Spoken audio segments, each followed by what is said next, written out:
चलिए, अब कलाम का दौर खत्म होता है ना। अब जो है गुफ्तगू का वक्त आ गया, 2 बज गया है ना। अब हम लोगों के गुफ्तगू का वक्त आ गया है भाई। रात गाढ़ी, बात गाढ़ी।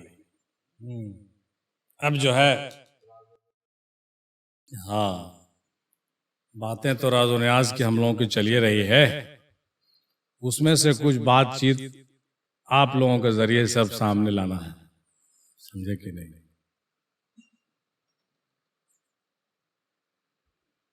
आप लोगों को सबको अपना अपना एक एक जुमला बताना है जो आज पूरी रात में बयान हुई। उसमें से सबसे इम्पोर्टेंट बात एक एक जुमले में आप बताइए।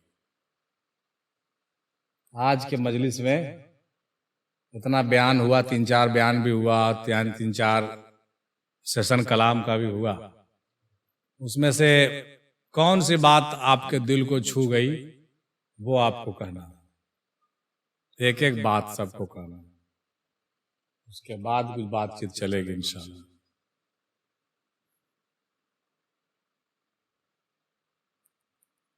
है कि नहीं। तब कुछ उस पर बातचीत चलेगी इंशाल्लाह ताला। आपके नजर में कोई बात ऐसा उभर कर सामने आया जो अनोखा था, नया था, वो बताइए, उसको हाईलाइट कीजिए। तब उस पर जरा हम कुछ वजाहत तफसील बयान करें, क्या है ना, अनुमान मिलेगा। ऐसे तो अनुमान बहुत है।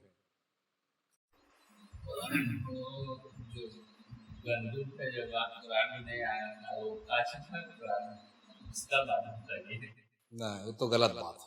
उसको छोड़ के इसलिए कि उसको तो तक उसी वक्त कहा दिया ना कि उस पर हम तफसील नहीं कर सकते, उस पर तफसील करना मुनासिब नहीं। नहीं, उसको वजाहत नहीं किया जा सकता है मजलिस में। दूसरा, उसके अलावा दूसरी बात बताइए, नहीं तो फिर हम सवाल करना शुरू करेंगे। तो एक चीज आज बहुत अच्छा लगा और बहुत शुभा जा करके जो इन बाबा जो कलाम पढ़े हैं और सरकार द्वारा सल्लल्लाहु अलैहि वसल्लम मौला मुस्लिम के जान पर आप सो गए थे और असर की नमाज आपकी कज़ा हो रही थी, तो वो मोहब्बत में देखिए नमाज को कज़ा कर दिया, मगर खुदा सल्लम मोहब्बत में कज़ा नहीं सर को वो चीज़ हमको लगा और जानते भी नहीं थे इस बारे में। ये चीज़ हमको बहुत अच्छा पॉइंट।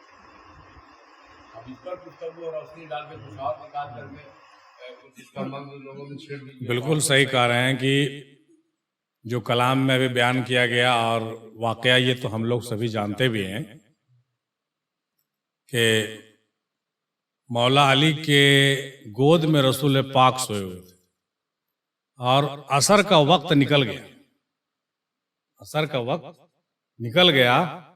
वैसे हालत में हजरत अली को बड़ी अफसोस हुई कि नमाज का वक्त बीत गया और रसूल अल्लाह सोए रह गए। गौर कीजिए, नमाज का वक्त बीत गया, रसूल अल्लाह सोए रह गए और नमाज भी पार हो गया, हम भी नमाज नहीं पढ़े, रसूल अल्लाह भी नमाज नहीं। बात आ रही समझ में? हाँ, तो यहाँ पर बहुत सी बात पैदा हो जाती है। पहली बात कि रसूल अल्लाह नमाज के वक्त सोए काहे रह गए, ये भी मसला था। और सोए रह गए तो हजरत अली उठाए क्यों नहीं, ये भी सवाल पैदा होता। और हजरत अली अगर नहीं उठाए तो उनको अफसोस क्यों हुआ, है ना, दोनों बात हुआ। हाँ, अफसोस नहीं होना चाहिए, लेकिन इसको आप इस तरह से समझिए कि रसूल पाक का सोना शान महबूबी, रसूल पाक का नमाज के वक्त में भी सोए रहना शान महबूबी है। यानी उनके लिए नहीं है कि भाई एकदम वाजान हो गया तो आपको नमाज पढ़ ही लेना, नहीं, वो हम पर फर्ज है। उनके लिए वो तो हमारे लिए रहनुमा बन करके आए बताने के लिए, उनको नमाज पढ़ना जरूरी थोड़ी था। वो तो अल्लाह के कुर्ब और वसाल में पहले से थे। लेकिन वो जब सो गए तो यहाँ पर करामत भी और अपना जो है मौजज़ा भी एक तरह का दिखाना था कि जब सो गए तो सो गए। एक तरह का इम्तिहान भी था मौला अली के लिए कि मौला अली क्या करते हैं ऐसे हालत में। मौला अली ऐसे हालत में उनको उठा करके नमाज पढ़ने पर मजबूर करते हैं कि उनको आराम करने देते हैं। मोहब्बत का रहा है कि मत उठाओ, इबादत का रहा है कि उठा दो। इबादत और एक तरफ मोहब्बत में जंग चल रही थी, तो मौला अली को जो है सोचना पड़ा और सोचते सोचते उनकी मोहब्बत जीत गई और इबादत को उन्होंने नजरअंदाज कर दिया है कि भाई नहीं, इबादत बाद में हो जाएगा, पहले मोहब्बत। इबादत कज़ा हो गया तो फिर पढ़ लेंगे, लेकिन मोहब्बत कज़ा हो जाएगी तो पढ़ा नहीं जा सकता। तो फिर भी उनको अफसोस हुआ। तो जब मौला अली के आंखों से आंसू टपका तो रसूल पाक के जिस्म अतार पर जब आंसू गिरे तो उठे। क्या बात है अली, तुम रो क्यों रहे हो? या रसूलल्लाह, नमाज का वक्त चला गया, नमाज हम लोगों की कज़ा हो गई। तो रसूलल्लाह कहते हैं इतनी सी बात के लिए तुम रो रहे हो? देखिए, रुकिए यहाँ पर, रुकिए रुकिए, इतनी सी बात के लिए तुम रो रहे हो, यानी रसूलल्लाह के लिए और मौला अली के लिए इतनी सी बात। बता रही समझ में?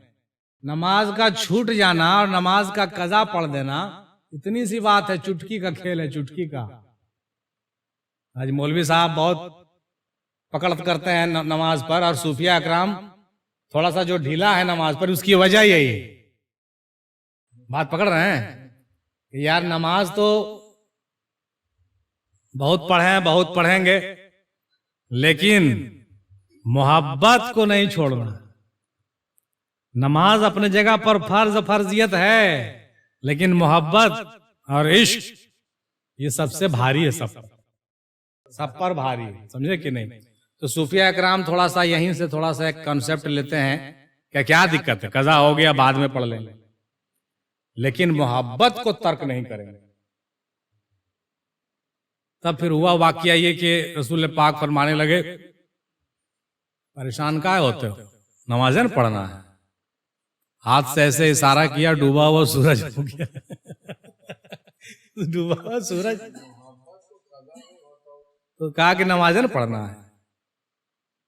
डूबा हुआ सूरज को ऐसे उगाया, कहा कि चलो पढ़ लेते हैं, क्या दिक्कत है। कहने का मतलब जब मोहब्बत है तो सब कुछ। जब मौला अली को रसूल पाक चाह रहे हैं, रसूल पाक को मौला अली चाह रहे हैं, बाकी चीज बाकी देख लेंगे। शरीयत उनके घर की है, तरीकत उनके घर की है, हकीकत उनके घर की है, मार्फत उनके घर की है, शहादत उनके घर की है, सखावत उनके घर की है, शुजाअत उनके घर की है, और गुनाहगारों को बख्शवाना ये आदत उनके घर की। मेरे पास क्या है? वादत का वादत, वादत का वादत, वादत का वादत। तो कहने का मतलब कि ये बात उन पर लागू होती है सिर्फ। रुकिएगा रुकिएगा, ये सिर्फ रसूल पाक और पंजतन कर सकते हैं ऐसा कि सब कुछ मेरे घर की है। हम जैसे लोग 2 टके की लोग, न दीन मोहम्मदी हमारे घर की है, न शरीयत हमारे घर की है। लेकिन अफसोस है आज के जमाने में ऐसे ऐसे लोग हैं कि शरीयत को अपनी जागीर बना के बैठे हुए हैं। जो हम कहते हैं वही शरीयत नहीं, गलत बात। जो आप कहते हैं वो शरीयत नहीं है, जो पंजतन कह के गए वो शरीयत है। इसी का तो झगड़े होता है हर जगह। पंजतन जो कह के गए, रसूल पाक जो कह के गए, वही शरीयत है। आप उसमें तरमीम नहीं कर सकते।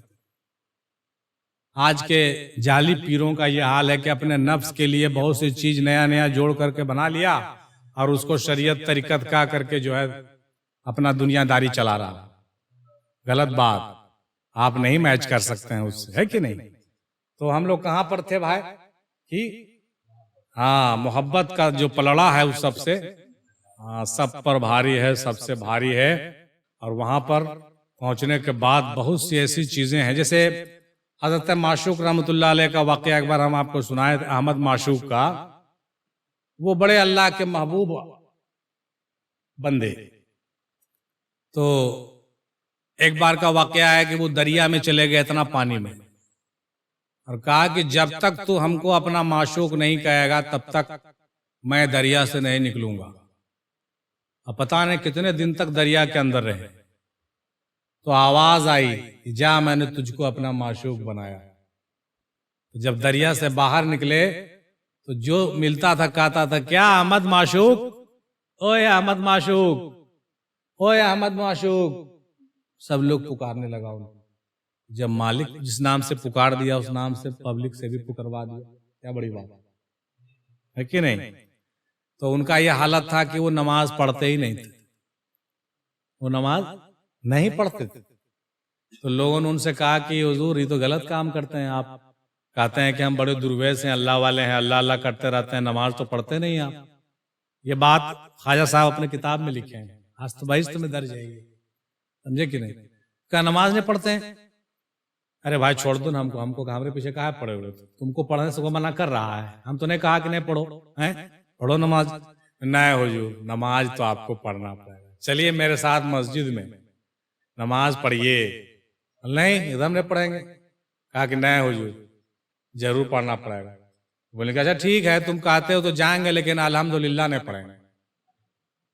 बोलने की गजब बात है, जब अल्हम्दुलिल्लाह नहीं पढ़िएगा तो नमाज होगा। कहा कि नहीं अल्हम्दुलिल्लाह नहीं पढ़ेंगे। बोले तो नहीं पढ़ना पड़ेगा। अच्छा कहा ठीक है जब पढ़ना पड़ेगा तो पढ़ लेंगे, चलो तुम्हारे कहने पर। फिर इया का नाम दो वैया का नस्ताइन नहीं पढ़ेंगे। बोला ये को बात हुआ, गजब धंधा है, इससे कम में तो नहीं मानेगा। बोले अच्छा ठीक है चलो, चलिए चलिए हुजूर चलिए चलिए नमाज पढ़ लीजिए मस्जिद में। मस्जिद में खड़े हुए, इमाम साहब है ना तकबीर बोले, अल्लाह अकबर,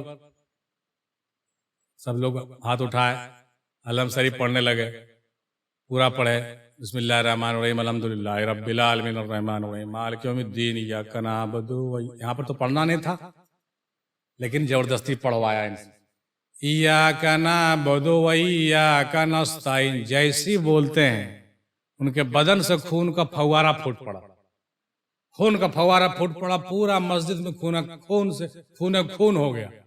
लोग सब नमाज तोड़ तोड़ के सब घेर लिया, अरे खून का फव्वारा है तो क्या हो गया आपा बताओ पकड़ो। और जो है कि वो पता नहीं बेहोश हो गए कि मस्जिद से निकल गए, हालत उनकी जो है बड़ा अजीब हो गया। वो ये कहते हुए बाहर निकले मस्जिद से कि इसीलिए तुम लोगों को मना करते थे कि हमको जो है मस्जिद में नहीं ले जाओ, हम नमाज पढ़ेंगे तो देखो हमारा भी नमाज खराब हुआ, तुम लोग का सबका खराब हो गया, हमको हमारे हाल में छोड़ काहे नहीं देते हो।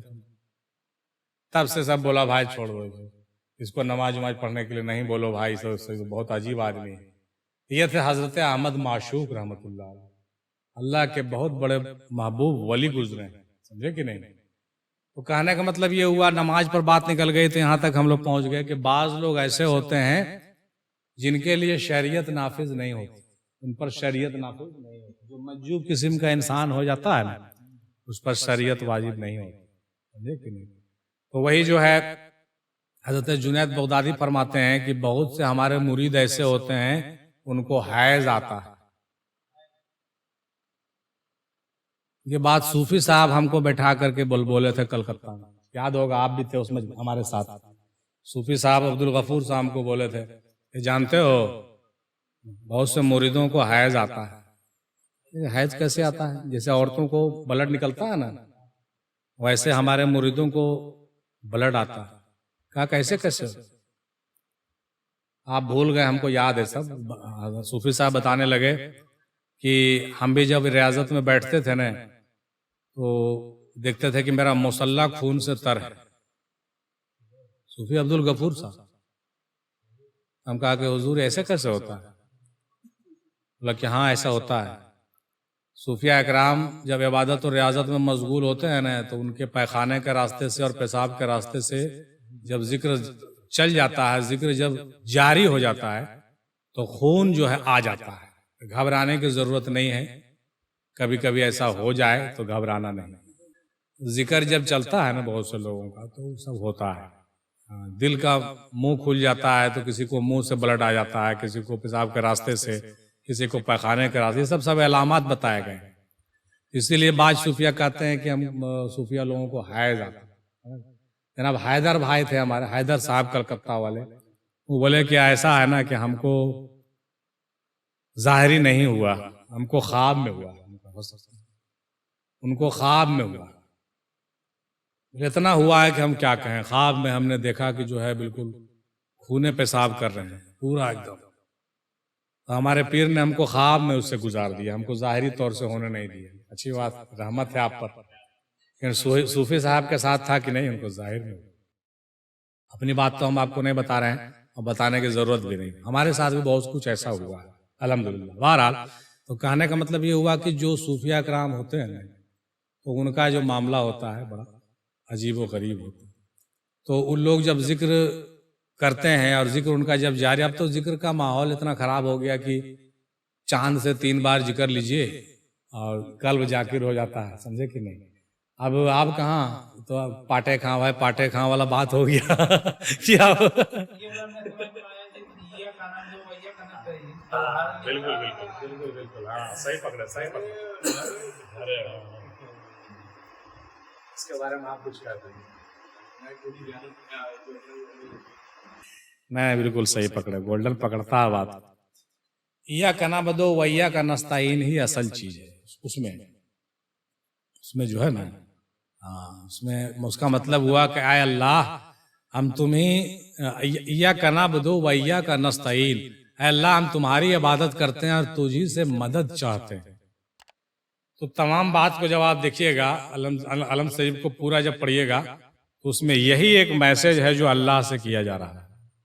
बाकी तो तारीफ है, अल्हम्दुलिल्लाह रब्बिल आलमीन, तमाम तारीफ अल्लाह का। रहमान रहीम मालिक यौमिद्दीन, इय्याका नअबुदु व इय्याका नस्तईन, ये संवाद है। एहदिनस सिरातल, ये कनेक्ट कर रहा है एक दूसरे को, अल्लाह को बंदे से कनेक्ट कर रहा है, इय्याका नअबुदु व इय्याका नस्तईन। उसके बाद दुआ मांगा जा रहा है कि हमको सीधे रास्ता पर चला, है ना।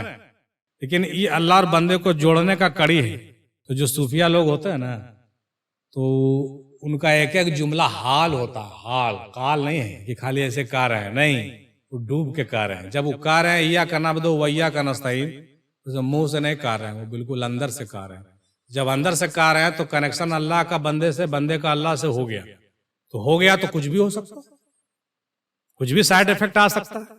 नहीं, अब जैसे तक कनेक्शन तार में आप जोड़ रहे हैं तो बत्ती भी जल सकता है, फेस उड़ भी सकता है। नहीं, फेस उड़ भी तो सकता है, पूरा फ्यूज घरे का कभी कभी उड़ जाता है। बस वही होता है मजजूब लोगों के साथ। हाँ, लोड पड़ेगा बस ब्लास्ट हो जाएगा। तो मजजूब लोग हाँ, नहीं सबके साथ ऐसा नहीं होगा, लेकिन इसमें जिसके साथ गहराई है, जहां इस कलाम को करने में आपके अंदर गहराई आ गया। दादा इफ्तिखार साहब अपने किताब रुश्द रशीदी हकीकी में लिखते हैं, सलातल आशिका, उस नाम से एक वीडियो भी हम बनाए हैं, खोजिएगा मिल जाएगा मरकज अफजलिया पर। तो रुश्द रशीदी हकीकी का एक कौल है, उसका नाम है, उसमें एक नमाज पढ़ने का एक तरीका बताए हैं, सलातल आशिका। ऐसा नमाज पढ़िए कि आशिकों वाली नमाज पढ़िए। 2 रिकात है, मगर 2 रिकात में आप रात को खड़ा होइएगा, भोरे हो जाएगा। हेलो, सलातल आशिका में उसका तरीका है, उसको हम लोग अपलोड किए हैं। उसका तरीका यह है कि जितना तरीका है सब बहुत भारी है। उसके बाद 2 रिकात करने के बाद इय्याका नअबुदु व इय्याका नस्तईन आपको इतनी बार कहना है कि कहते कहते आप बेहोश हो जाइए। तरीका है उसका, इतनी बार कहना है कि कहते कहते आप अपना सुध-बुध खो दीजिए। आप खड़े हैं कि नहीं हैं, कहाँ हैं, अपने आप को खो दीजिए। ये हुआ सलातल आशिका। इतना बढ़िया, इतना आसान है आशिक बनना। और दादा इफ्तिखार साहब का मुरीद बनना इतना आसान है, और दादा में हिंदी का मुरीद बनना, सूफी अब्दुल गफूर साहब का खलीफा बनना इतना आसान है क्या? हेलो हंसते हैं जी। तो दादा कहते हैं, दादा इफ्तिखार साहब रहमतुल्लाह अलैह, कि ऐसे पढ़िए नमाज पढ़ना था। हम लोग बहुत माशाअल्लाह अल्हम्दुलिल्लाह कई बार हम लोग प्रैक्टिस किए, लेकिन नहीं होता है। वो चीज पैदा नहीं होती है जो बिस्मिल बाबा लिख के गए हैं। यानी नमाज में आप खो जाइए, बेहोश हो जाइए, गश खाने लगिए, तब आप सजदे में जाइए। अल्लाह, तो यहाँ तो टपा टप का हुआ नहीं और मारो आदमी है। यहाँ तो इतना अच्छा ओकरम ये भी नियम है उसमें कि ये तो खाली क़याम में इतना है कि बेहोश हो जाइए। रुकू में कितना रहना है आप, फिर सजदा में क्या करना है? सजदा में तो आपको बिल्कुल यादें नहीं रखना कि कितना दूर सजदा हुआ, कितना देर पढ़े और कई बार पढ़े, कोई गिनती नहीं।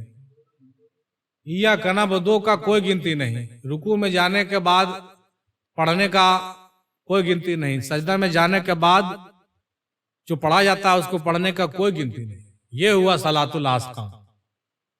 तो कहने का मतलब हम लोग कहां पर थे कि ये इश्क की बात आ रही है। तो इश्क वाली बात में फिर फर्जियत नहीं चलेगा, वो नहीं चलेगा। फर्ज वाला तो फर्ज है, ये है अपनी जगह पर। लेकिन एक बात जान लीजिए कि फर्ज पढ़ते पढ़ते आप बूढ़ा हो जाइएगा, ज्यादा कुछ मिलने का चांस नहीं है। लेकिन हकीकत वाला अगर एकाक दो रिकात आप पढ़ लिए और मालिक अगर उसको पकड़ लिया, मालिक के नाम पर अगर आप उसको उठा लिया, आपको समझ लीजिए कि बहुत कुछ मिल जाएगा। हाँ, हज़रत जुनैद बगदादी रहमतुल्लाह अलैह जब दुनिया से चले गए तो उनके मुरीद ने ख्वाब में देखा कि हुजूर कैसा रहा आपका सफर यहां से जाने के बाद। तो हजरत जुनैद बगदादी जानते हैं क्या बोले? बोले कि और तो कुछ फायदा नहीं पहुंचाया, लेकिन वही रात को जो उठ करके 2-4 रिकत नफिल पढ़ते थे तहज्जुद में, वही काम आया। हेलो, रात को उठ करके जो तन्हाई में 2 रिकत तहज्जुद नमाज आशिका पढ़ते थे, हम उसको नमाज आशिका ही कहेंगे ना आज के जमाने में, वही हमको नजात का सबब बन गया। उसी की वजह से मालिक ने हमको बख्श दिया। जुनैद बगदादी फरमा रहे हैं, इससे क्या पता चलता है कि रात को बैठ के जिक्र करना और रात को तहज्जुद पढ़ना और रात को नफिल पढ़ना कितना फायदेमंद है। इसीलिए हम इसी वजह से तो हम कहते हैं डंके के चोट पर कि कोई वजह नहीं है कि ये रत जगह ही हम लोगों को बचा लेगा इंशाअल्लाह। ऐसे थोड़ी कहते हैं, हमारा स्टडी है वैसा, ऐसे नहीं कहते हैं, हम स्टडी के बुनियाद पर कहते हैं इंशाअल्लाह ताला, भरोसा है। हाँ, ये रत जगह साफ है मैसर। हाँ, तो इसलिए कि हमने देखा है कि इबादत एक तरफ, मोहब्बत एक तरफ, ये तो देखा हुआ है। दादा में मेहंदी को भी देखे हो, दादा में मेहंदी को भी आप लोग सब देखवे किए हैं। कहाँ टपाटप कौआ चलता था? कहीं नहीं, वहां कौआ हुआ नहीं चलता। बाज बनो बाज। हाँ, तो शाही है परवाज है काम तेरा, तेरे सामने आसमां और भी है। इसी रोज सर में उलझ कर न राजा के, तेरे जमानो मकान और भी। शाही है परवाज है काम तेरा, भी इश्क के इम्तहां और भी हैं। सितारों से आगे जहां और भी है ना। तो कहने का मतलब यही हुआ जनाब, अपने जिक्र अज़कार में वक्त लगाइए। समझ गए? हजरत ख्वाजा मोइनुद्दीन चिश्ती रहमतुल्लाह अलैह एक जगह फरमाते हैं कि तमाम इबादत रियाजत तुम्हारा जितना है, 5 वक्त की नमाजें, रोजे, नफिल, सुन्नत, सब एक तरफ, और हमारा दिया हुआ वजीफा एक तरफ, यही सब पर भारी हो। हमने कहा रहे भाई, ये ख्वाजगान चिश्त अपनी बयान में कहते हैं। अब सोचिए कितना भारी बात है।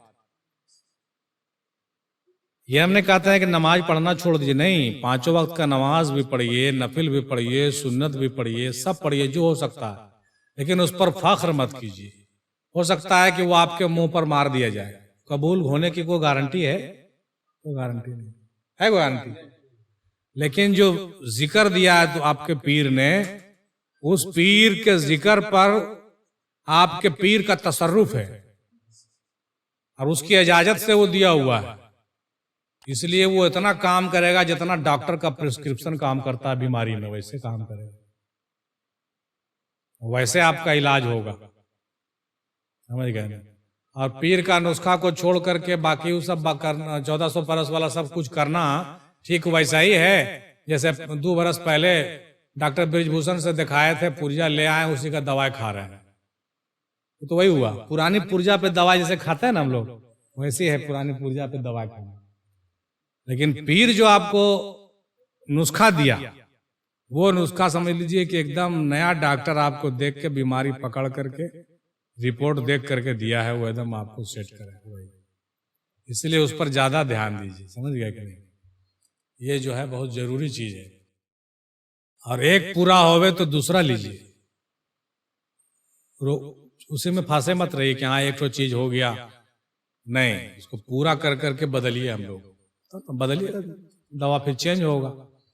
हर 40 दिन में कम से कम एक बार जरूर राब्ता करना चाहिए, जिससे आप जिक्र लिए हैं उससे राब्ता कीजिए और बताइए कि कहाँ तक हुआ, नहीं हुआ, हाँ हुआ, क्या समस्या आया, क्यों छोड़ दिए, वगैरह वगैरह, या पूरा किए हैं तो अब आगे क्या करना है। तरीका है, तरीकत में तरीका है, तरीकत में तरीका होता है भाई। लेकिन आजकल हम लोग की क्या आदत है, एक बार उनसे पूछे ना तो बोले कि हाँ आज से 40 बरस पहले सुभान अल्लाह अल्हम्दुलिल्लाह पीर साहब दिए थे, बस वही आज तक पढ़ते हैं। भाई को बात 40 बरस पहले सुभान अल्लाह अल्हम्दुलिल्लाह पीर साहब से लिए और आज तक वही पढ़ते हैं। फिर दोबारा नहीं मिले थे पीर साहब से जी, पर हाँ पीर साहब तो वसाल कर गए ना, तो वसाल कर गए तो क्या सबक नहीं लीजिएगा किसी से और? नहीं। और नतीजा क्या है कि वो आदमी 40 बरस से एक ही जगह पर रहेगा ना, एक जगह पर नहीं रहेगा। तो वही बात है, धोखा कहाँ पर है कि वो आदमी जो है समझ गया कि बस इतने में हम सब कुछ पा लेंगे, यहीं पर गलती हो गया। तो मिस्टेक तो हम लोग से भी हुआ है, सबसे होता है कि भाई पीर साहब को वसाल होने के बाद हम लोग भी अटकिए जाते हैं कि अब क्या करें, अब तो कोई है नहीं। कि नहीं, ऐसी बात नहीं है। पीर साहब का गद्दी कभी खाली नहीं रहता, जान लीजिए। पीर साहब की जगह पर कोई ना कोई काम आपको करेगा। आपका नजर अच्छा होना चाहिए, परखने वाला। मंजिले हक से गुजर जाना, कैसे पता चलेगा कि कौन मंजिल से गुजर रहे हैं कि नहीं गुजर रहे हैं? इधर ही बिल्कुल सही सवाल। और दूसरे इसी में आप कह रहे थे कि वैसा क्या करे कि पीर के परचम नीचे नहीं आकर के ऊपर हो। ध्यान कर रहे थे ना इसी में? बिल्कुल सही फरमाया। काम कुछ ऐसा कर जाएं कि पीर के नजर में हम आ जाएं। देखिए, बड़ा क्रिटिकल और बहुत ही मजेदार क्वेश्चन आपका है, बहुत मजेदार क्वेश्चन। वैसा कुछ ये जो है ना, ये एक ऐसा सोच है जो आदमी को एकदम मतलब ऊंचा बना देता है और सभी पीर भाइयों में उसको सुरखरू कर देता है। ये सोच जिसके अंदर पैदा हो गया ना, वो तो छना जाएगा एकदम, चलनिया से छान के निकाल लेगा पीर साहब से। ये सोच जहां उसके अंदर आ गया, यानी मेरा कहने का मतलब ये है कि आप पीर साहब को तलाश करते हैं तो ये कौन सी बड़ी बात है। कुछ ऐसा कीजिए कि पीर साहब ढिबरी बार के आपको खोजे, पीर साहब ढिबरी बार के खोजे कि कहाँ है फलाना। कुछ ऐसा कीजिए, काम कुछ ऐसा कर जाइए। तो ऐसा कैसे कीजिएगा? वैसा तभी होगा जब आप उनके सोच को अपने सोच से मिला लीजिएगा, जो वो चाहते थे और आप भी चाहने लग जाइए। जैसे मिसाल के तौर पर वो चाहते थे कि हक और हक परस्ती आम हो जाए, आप हक परस्ती के लिए काम कीजिए। वो चाहते थे कि इश्क और मोहब्बत की तालीम लोगों तक पहुंचे, आप उसमें जो है कोऑपरेट करना शुरू कर दीजिए। वो चाहते थे कि बातिल की कुव्वतों से लोगों को आगाह किया जाए, हक के बारे में लोगों को बताया जाए, आप उस काम को कीजिए।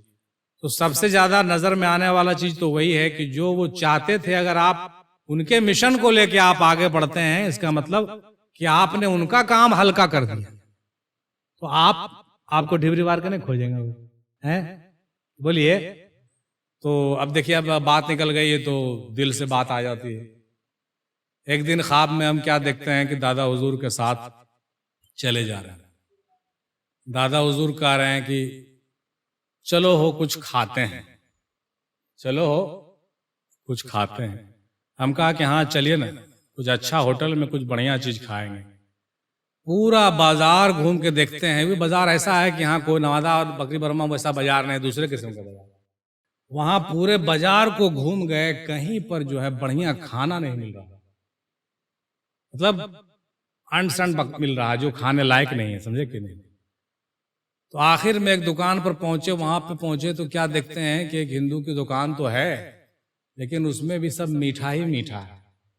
दादा कह रहे हैं कि अरे कुछ नमकीन हो जाता तो अच्छा होता, मीठा तो है ही है। तो हम कहते हैं कि ठीक है दादा, चलिए दूसरे दुकान में ढूंढते हैं जहाँ नमकीन भी हो और मीठा भी हो। अब दादा के साथ घूमते हुए चले आ रहे हैं, आंख गई खुल। उसका ताबीर आपको समझ में आया? नहीं आया। हमको समझ में आ गया, और जब से हमको समझ में आया तब से हम उनके नाम पर लोगों को नमकीन खिलाना शुरू कर दिए। कह दीजिए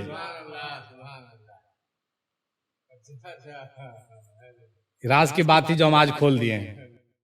जब से ये बात हमको उनकी समझ में आ गई, हाय हाय हाय, हाथ मिलाइए। तो कहने का मतलब ये हुआ कि वो थोड़ी कहेंगे कि तुम ये काम करो वो काम करो, हैं? उनको खाने की जरूरत थोड़ी है। वो तो इशारा दे रहे थे कि अरे खिलाओ ना मेरे नाम पर, क्या कर रहे हो तुम बैठकर। हम कहा कि लगाओ लंगर, खिलाओ खाना, महीने भी खिलाओ, सालाना भी खिलाओ, बिरयानी भी खिलाओ, गोश्त भी खिलाओ, साले को नमकीन भी खिलाओ, मीठा भी खिलाओ। और मालिक दे रहा है, खिला रहे हैं, इंशाल्लाह खिलाते रहेंगे, नमकीन भी चल रहा है। तो कहने का मतलब बात कैसे निकल गई? पीर की पसंद को पकड़िए, क्या चाहता है, क्या चाहिए हमको जन्नत चाहिए ना जानूम चाहिए, क्या चाहिए भाई? पीर की एक ख्वाहिश पर अपनी जो है ना गर्दन दे दीजिए। पीर साहब खाना खाना चाहते हैं, लुटा देंगे हम। पीर साहब खिलाना चाहते हैं, बांट देंगे हम लोग। ये हुई ना बात, ये पीर परस्ती हुआ। पीर परस्ती करते करते मिर गए मुझको अल्लाह अल्लाह। ये कीजिए, उसी तरह से जज्बात अपने अंदर लाइए, वो जो चाहते थे वो कीजिए, उनकी ख्वाहिश को अपने ख्वाहिश से मिलाइए। और इस तरह से जब आप अमल कीजिएगा ना, तो ये सब अमल उनको पसंद आएगा। ये सब जब उनको अमल पसंद आएगा तो वो क्या करेंगे? अपना तजल्ली नहीं डालेंगे आप पर, अपना तजल्ली 360 आप पर डालेंगे। वो काम होगा जो इबादत रियाजत से नहीं होगा, वो काम सिर्फ खाना खिलाने से हो जाएगा, हो जाता है। हाँ हाँ। और लोगों को समझ में नहीं आ रहा है, अरे ये तो ऐसे कर रहा वैसे कर रहा, अरे हम करते हैं तो हम नहीं जानते, तुमको क्या पता। और भी बहुत सी बातें ऐसी हैं जो अभी तो नहीं, समय पर कहेंगे इंशाल्लाह, समय पर। तो कहने का मतलब यही हुआ है ना। आप बहुत अच्छा सवाल किए कि क्या ऐसा काम करें कि उनके नजर में आए। इसी तरह का उनके पसंद का काम कीजिएगा, उनके बताए हुए नक्शे कदम पर चलिएगा, वो आप पर हमेशा तवज्जो रखें। लेकिन मुश्किल यही है कि उसके नजर में आने के बाद इम्तिहान बहुत आता है। सबसे बड़ा मुश्किल यही होता है। नजर में आने को तो आ जाइएगा, लेकिन थोड़ा सा आपको वो बहुत परेशानी आपके साथ होगा। वो इसलिए कि वो जिस तरह से अहले बैत को पाक करने का वादा अल्लाह ताला का है, इन्नमा युरिदिल्लाह जो है ना जो कुरान शरीफ में आया है, उसी तरीके से अल्लाह ताला जिस तरह से अहले बैत को पाक करने का वादा किया है, जब पीर अपने मुरीद पर नजर डालता है तो उसको तमाम मैसियत से पाक कर देता है। इसी तरीके से मुख्तलिफ किस्म के अमराज में डालकर, मुख्तलिफ किस्म के परेशानी में डालकर और बहुत सा मुशक्कत में डाल करके उसको जो है ना छानता है, भूनता है, तलता है। समझ गए बात? ये तो बर्दाश्त करना पड़ता है। यही तो मुश्किल है इस रास्ते में कि बना देगा वहां के लिए एकदम चैंपियन आपको, लेकिन दुनिया में तो थोड़ा मुसीबत उठाना पड़ेगा। समझ गए? और उसकी मर्जी हो जाएगी तो दुनिया भी अच्छा कर देगा। ऐसा नहीं है कि दुनिया उसके इख्तियार से बाहर है, ऐसी बात नहीं है। दुनिया भी उसके इख्तियार के अंदर है, लेकिन जब वो जरूरत समझेगा तब आपको दुनिया बेहतर करेगा। तुम्हारी मर्जी से दुनिया बेहतर नहीं करेगा। अगर तुम उसके सुपर्द हो रहे हो तो तुम जैसे कहने का मतलब कि आपने अपना मोबाइल हमको दे दिया तो हम इसको अच्छा से कैसे रखेंगे, ये हमारी जिम्मेदारी। उसी तरीके से आप जब सच्चे दिल से बिक गए, अपने पीर के हवाले हो गए, तो आप पीर का माल हैं। तो आपका पीर आपको कैसे रखेगा, इस पर आपको ज्यादा लबकुशाई नहीं करना। उसका माल है, वो कैसे रखेगा वो समझे ना। आप अपना, हम लोग अगर ज्यादा दावा ठोकिएगा तो फिर कहेगा अच्छा तो तुम तो हमको अपना माल समझ के देवे नहीं किए हो, तो तुम अपने पास रखो, हमको काहे दिए, गड़बड़ा जाएगा ना, तो फिर ध्यान नहीं देगा। यही होता है, बड़ा मतलब मसला यहीं पे है जो मुश्किल में डालता है आदमी को, समझ गए कि? लेकिन जब आप अपने पीर के हवाले हो जाइएगा हम लोग ना, तो वो जैसा मुनासिब समझेगा वैसा करेगा, वो दुनिया भी देगा दीन भी देगा। अगर दुनिया आपके लिए आरामदायक होना नहीं ठीक है तो फिर दुनिया को कम भी दे सकता है, दिक्कत भी आ सकती है। सबर शुक्र से काम लीजिए, काम कीजिए, भरोसा रखिए उस पर, आजिजी कीजिए, इल्तिजा कीजिए कि भाई दुनिया इतना छीन लीजिएगा हमसे तो दुनिया कैसे चलेगा, थोड़ा दुनिया भी दे दीजिए, दे देगा। बहुत से लोग कहते हैं ना, अल्लाह ताला हमको भी करेंगे, अल्लाह हमको नाराज, अल्लाह को ढेर हुई दी, अल्लाह उससे भूल, इस पर बात है। क्या जिसके पास नहीं है तो क्या उससे अल्लाह नाराज है? ऐसी और जिसके पास बहुत कुछ है तो उसका उससे अल्लाह बहुत कुछ है, नहीं, लोग वो अपने मुंह से कहता है, देखो तो अल्लाह का हम लोग हमारे पास सब कुछ चीज़ करनी है। ऐसी बात नहीं, ऐसी बात है। अल्लाह ताला ने कारून को खजाना दिया था लेकिन उससे नाराज था, फिरौन को खजाना दिया, नमरूद को खजाना दिया, हामान को, शद्दाद को दिया ना जी, कहाँ उससे राजी रहा। रसूल पाक को फक्र व फाका, मूसा अलैहिस्सलाम को तंग दस्ती, इब्राहिम अलैहिस्सलाम को वही हाल, अंबिया को, ज्यादातर अंबिया को मुसीबत में ही रखा है अल्लाह ताला। कुछ को छोड़ दीजिए, हजरत दाऊद अलैहिस्सलाम, हजरत सुलेमान अलैहिस्सलाम को छोड़ दीजिए, कहे कि चूंकि वो तो किसी चीज का मोहताज है ही नहीं। कोई ये ना कहे कि सब अंबिया फकीरे था, तो सुलेमान को बादशाह भी बना के बैठा के रखा के है, हमारी मर्जी है, हम जिसको चाहे उसको बादशाह ही बनाए। सुलेमान अलैहिस्सलाम को बादशाह ही बनाया ना तो ये है, किसी ऐसा नहीं है कि वो जो है एकदम सबको फकीर, लेकिन हाँ ज्यादातर अंबिया को, ज्यादातर औलिया को गुर्बत से ही गुजरना पड़ा। गुर्बत को हमारे रसूल ने ही पसंद किया, अल फक्र फकरी, फक्र हमारा फक्र है। दुआ करते थे कि हमको जो है मिस्कीन बना, हमारे अहलोयाल को भी मिस्कीन रखिए, दुआ करते थे अल्लाहुम्मा आहिना मिस्कीनन वमतना मिस्कीनन फाशरना फिज जुमरत मिस्कीनन, ऐ अल्लाह हमको मिस्कीन बना के रख, मिस्कीन ही उठा। सोचिए, लेकिन आज के ज़माने में थोड़ा सा ये चीज़ है कि बड़ा मुश्किल हो जाता है आम आदमी के लिए। ऐसी बात नहीं है, दुआ कीजिए, अल्लाह ये भी दुआ है, रब्बना आतिना फिद दुनिया हसनतुम व फिल आखिरति हसनतुम, ऐ अल्लाह मेरी दुनिया भी खूबसूरत बना और आखिरत भी खूबसूरत। ये दुआ कसरत से कीजिए, इंशाअल्लाह दुनिया भी अच्छा रहेगा, आखिरत भी अच्छा रहेगा। लेकिन इम्तहान तो वक्त वक्त पर एवन करेगा, वक्त वक्त पर इम्तहान आते रहता है, समझ गए कि नहीं?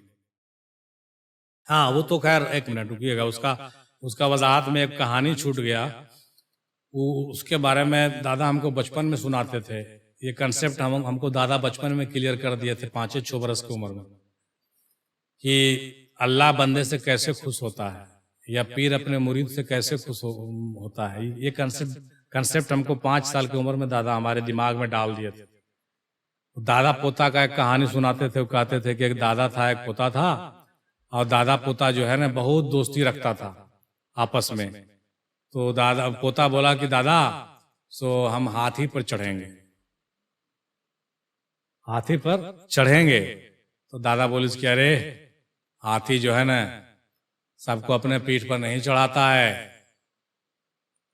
तो आए दादा हाथी के पीठ पर चढ़ेंगे तो कैसे चढ़ेंगे, कुछ उपाय बताइए, क्या उसको करें कि हमको अपने पीठ पर चढ़ा ले। तो दादा बोले कि पोता हाथी का जो फेवरेट डिश है वो खाना उसको खिलाओगे तो तुम्हारा यार बन जाएगा।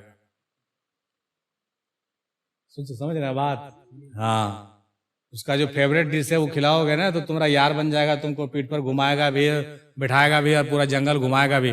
तो दादा पोता बोली उसकी, अरे दादा तू कौन चीज खाता है, वही खिलाइए ना, क्या अच्छा अच्छा चीज खिलावेंगे उसको, भात दाल दही रोटी अंडा। बोला नहीं नहीं नहीं, अरे वही सब नहीं ना खाता है, वो खाता है केतारी, केतारी का रस चूसता है, केतारी उसको दोगे ना तो तुमको यार बना लेगा वो। तो कहा कि हाँ दादा चलिए ना केतारी उखाड़ेंगे। तो दादा पोता गया, केतारी उखाड़ करके लाया 2-4-10 डाढ़, और एगो हाथी था उसके आगे डाल दिया। हाथी जब उसको मजे से चिबा चिबा के खाया पूरा मीठा मीठा, तो हाथी मस्त हो गया और देखा कि कौन खिलाया भाई, दादा पोता खिलाया। तो दादा पोता का आगे जाकर के बैठ गया, उसको अपने पीठ पर बैठा लिया, अब पूरा जंगल घुमाते रहा। बोला देखा पोता, हाथी को अपने बस में करना है तो उसका फेवरेट डिश खिलाना पड़ता है। तो ऐसे करता था दादा पोता, हाथी ला करके केतारी खिलाता था और हाथी के पीठ पर बैठ के खूब घूमता था। ये बचपन में दादा हमको सुना के चले गए, लेकिन अब ये बात समझ में आती है।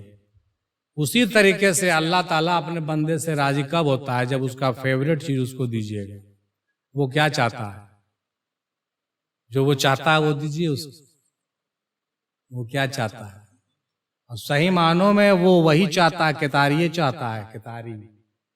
अल्लाह रसूल भी और पीर भी केतारिये चाहता है। केतारी क्या है, आपका हस्ती है, आपका वजूद है। उसको जो है ना मशीन में पेड़ दीजिए, मतलब उसको फना कर दीजिए, वो चिबा जाएगा आपको, चूस लेगा आपको। बता रहे समझ में, वो हाथी आपके हस्ती वाले केतारी को चूस लेगा। कह दीजिए सुभान अल्लाह। जब चूस करके वो मस्त मुग्ध हो जाएगा, तब वो अपने पीठ पर बिठाएगा, ऐसे नहीं बिठाता है। अभी बायज़ीद बुस्तामी वाला कौल निकाले थे ना कि 30 साल तक अपने नफ्स को मैं कूटता रहा। अरे कूटता नहीं रहा, 30 साल तक केतारी बन करके पीसता रहा। सुन कहिए, केतारी बना दीजिए अपने वजूद और हस्ती को, और उसके कुदरत के कारखाने में, उसके रजाजुई में पेड़ दीजिए। पेड़ करके वो जब वो रस पी जाएगा ना पूरा, यानी पूरा खून पी जाएगा जब आपका, कह दीजिए मोटा मोटी बात यही है। अच्छा नहीं लगता है कहने में, लेकिन हकीकत यही है। हस्ती को फना करने का मतलब क्या समझ रहे हैं आप? हस्ती के फना माने कौन चीज समझ रहे हैं? आज के सूफी जो है हक हुक करते हैं, समझ रहे हस्ती फना हो गया। नहीं, हस्ती का फना होने का मतलब क्या?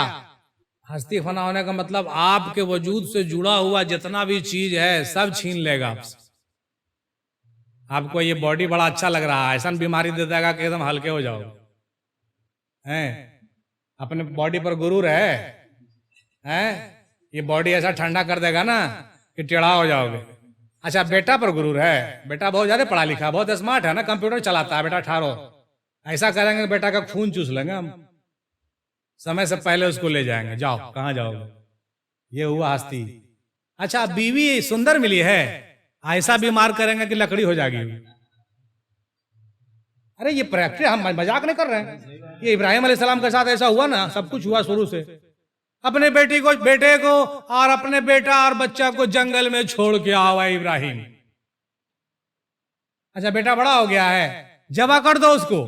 अब कुरान में है, हम ऐसे बोल रहे हैं क्या? सब कुरान में है ना, कुर्बानी क्यों करते हो? उसी की सुन्नत में करते हो। बीवी को जंगल में छोड़ दाओ, बेटा को जबा कर दो, हैं, तो उसके बाद जो है अपना घर छोड़ करके बियाबान चले जाओ। अपना क्या क्या नहीं करवाया इब्राहिम अलैहिस्सलाम से। तो सब कहता है ना कि सुलूक का मंजिल तो आदम अलैहिस्सलाम से तय हो रहा। जितने पैगंबर आए सब सुलूक का मंजिल तय करते करते आए रसूल पाक तक। यहाँ पर इंतहा हो गया, खत्म हो गया सारे। अब जो भी सालिक इस रास्ता में आता है उसको भी आदम से लेकर रसूल पाक तक से सब से गुजरना पड़ेगा। ऐसा ऐसे मजाक है, मजाक उजाक है क्या?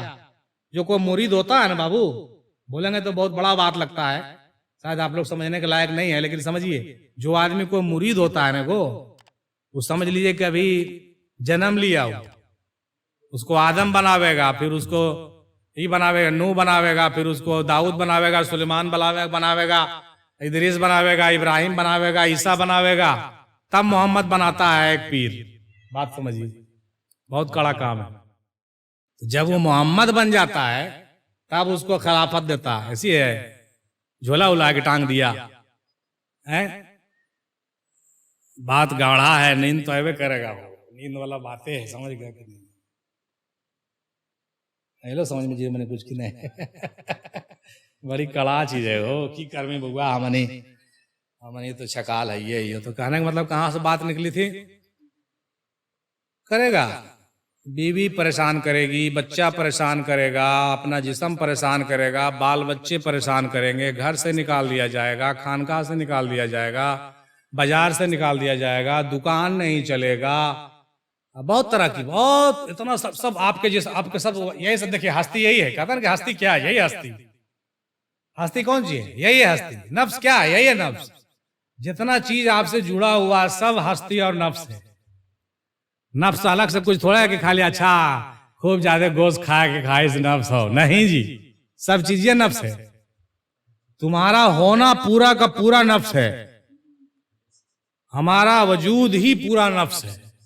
ये बात हम नहीं कह रहे हैं, हजरत मखदूम शरीफुद्दीन ने अपने किताब में मकतूबात में लिखा। ऐसे थोड़ी कह रहे हैं, अल्लाह के फजल से उन सब कुतुब और मकतूब का स्टडी करके बैठे हैं, समझ गए। हमारा पूरा वजूद क्या है? नफ्स है। हाँ, और हर चीज जो हमसे बीत रहा हमारे साथ वो सब नफ्स है। अब सब चीज से गुजरोगे तबे मंजिल हक से गुजरोगे। यही मंजिल हक। मंजिल हक बाहर नहीं है, सब इसी के अंदर है। पूरा 1,24,000 मखलूक तुम्हारे इसी बॉडी में है, पूरा कायनात इसके अंदर है, और तुम इस कायनात के तहत सरा में हो। तुमको यहां से उठ करके फिर सिदरतुल मुंतहा तक जाना है, और यहां से जाने में जो प्रोसेस है वही राह सुलूक है। और सब से गुजरोगे तब समझो मंजिल हक से गुजरे हो। लंबा सफर है, घाटी बहुत है इसमें, रास्ते लंबे हैं, घाटी बहुत है। एक रहबर बहुत जरूरी है आपको, जो आपको हर जगह रहनुमाई करते हुए आगे लेके जाए। खुद भी जाएगा, आपको भी लेके जाएगा। ऐसा रहबर चाहिए ही चाहिए। अल्लाह का फजल करम से हम लोगों को ऐसा रहबर मिला है जो धीरे धीरे हम लोगों को अपने मंजिल मकसूद की तरफ लेके जा रहा है। इंशाअल्लाह और लेके जाएंगे। सिर्फ हम लोग को चलना है। यहाँ हम लोग को चलना, चलने वाला नहीं है कोई, समझ गए बात? चलने वाला कोई नहीं। कहता है ना वो इकबाल साहब का बड़ा अच्छा शेर है कि रात दिखलाएं किसे राह रुए मंजिल ही नहीं, हम तो साहिल ब करम है कोई मायल ही नहीं। हम तो मायल ब करम है कोई साहिल ही नहीं। तो क्या कीजिएगा बोलिए?